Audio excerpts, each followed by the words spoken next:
He kept 100 lovers, tucked away in lavish apartments across Beijing, a modern emperor ruling over his own hidden court.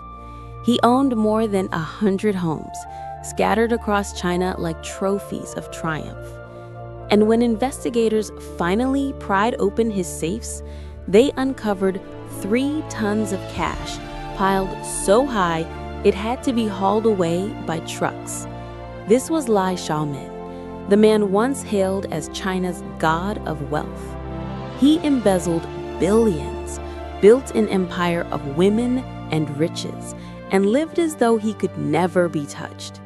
But greed has a price, and when the party turned its gaze upon him, China's god of wealth met a brutal end, dragged to his execution.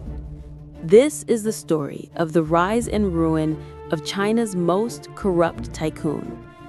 Before the mistresses, before the mansions and the billions, we need to go back. Because Lai Xiaomin's hunger for wealth didn't begin in Beijing's boardrooms. It began in a poor mountain village where even one full meal was a luxury. Born in 1962, Lai was the youngest of 5. His father hauled a rickety cart for pennies, delivering goods from door to door. His mother patched torn clothes by candlelight just to earn enough for another bowl of rice. The family lived on scraps. Lai grew up thin, malnourished, and determined never to feel hunger again. To him, money wasn't comfort, it was survival. Every night, his parents repeated the same words: study hard and you can change your fate. He listened. At 17, Lai topped his county's entrance exam, the first from his village ever to reach university. At the Zhangqi University of Finance and Economics, he lived like a shadow. His scholarship barely covered 3 bowls of noodles a day. He skipped meals, borrowed books, and saved every coin he touched. That life of scarcity was his training ground. A boy who could endure hunger learned something else: how to endure anything, how to wait, how to climb. By 1983, the climb began. The People's Bank of China came recruiting, and the boy from nowhere stepped into the beating heart of China's financial machine. At first, he was careful, disciplined, invisible. But for party officials craving young loyalists, Lai was a perfect fit. Promotions followed quickly. By his mid-20s, he was a deputy director. By his 40s, a star inside China's powerful banking regulator. The boy who once starved now dined with China's elite. But Lai never forgot the lesson that shaped him. Money meant power, and power meant safety. When Beijing handed him control of a financial empire, that survival instinct mutated into pure greed. By 2009, China was drowning in bad loans. Billions of toxic debt threatened to sink the economy. The government needed a savior. They turned to Lai Xiaomin. He was appointed president of China Huarong Asset Management, one of 4 massive firms built to clean up the financial wreckage. His mission: absorb bad loans, stabilize markets, and prove the state could fix what capitalism had broken. At first, he played the hero perfectly. Lai appeared on television as the tireless reformer, expanding Huarong into stocks, real estate, and global finance. Under his watch, the firm's assets skyrocketed from 15 billion yuan to nearly 1.9 trillion. The media celebrated him as a financial genius. Banker magazine named him one of China's top financial figures. He looked unstoppable, the man who could do no wrong. But inside Huarong, the truth was darker.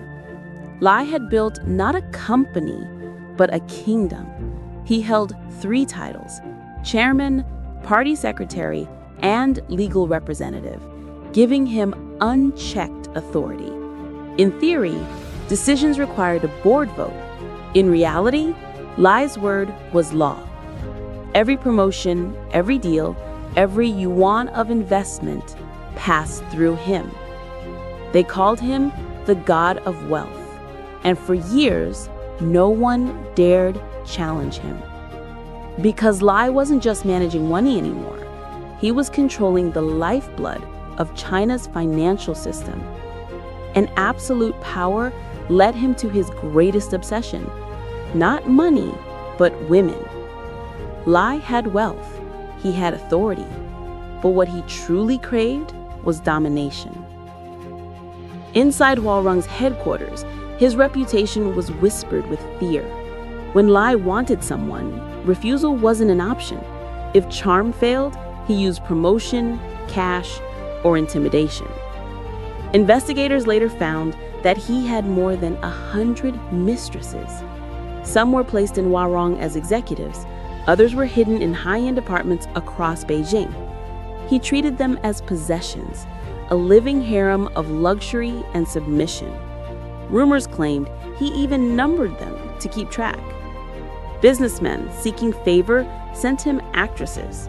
A night with a celebrity became as ordinary as ordering dinner. Entire buildings were turned into secret residences for women, not homes, but gilded cages. With every affair came another ally, another insider loyal only to him. For the boy who once starved, indulgence became endless. Women, wealth, power, all consumed without limit. But unlike money, people talk, and in the end, those whispers would bring him down. Lai didn't only hoard women, he hoarded mansions. Across Beijing, Tianjin, and Shenzhen, investigators later traced more than 100 properties to his name. Some were penthouses, others sprawling villas, most standing empty, symbols of excess rather than homes.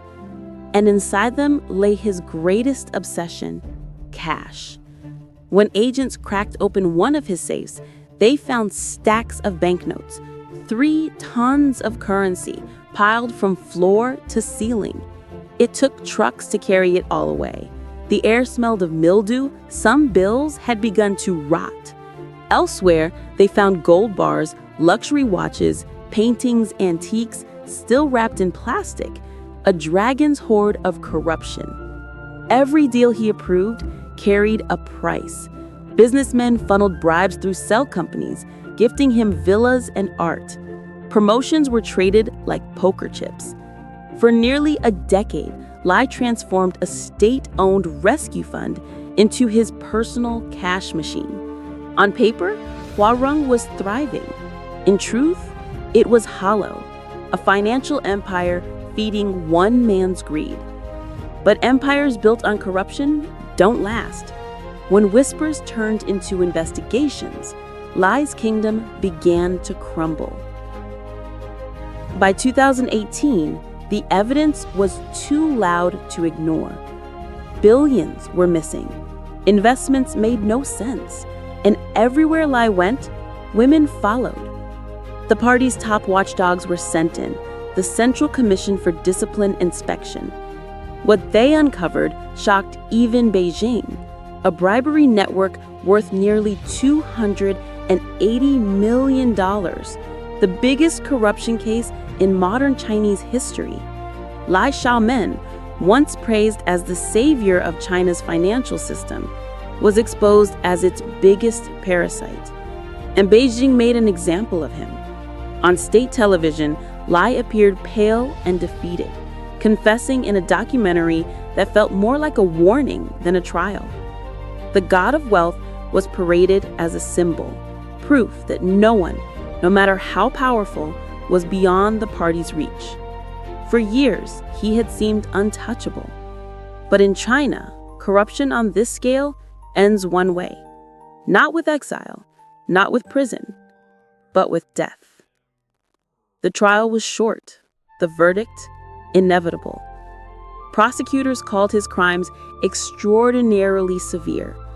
The court declared his greed had done irreversible harm to China's financial system. The sentence? Death. On January 29, 2021, Lai Xiaomin was taken to Tianjin. Once worshipped as the god of wealth, he died as a prisoner, executed by lethal injection. To his family, he was a father, a husband, a village boy who rose too high.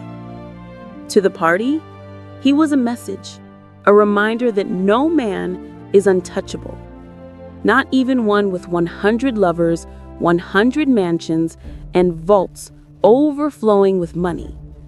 The boy who once go hungry became the greediest man in China's history. And in the end, he was consumed by the very greed that had once kept him alive. A modern emperor executed by the empire he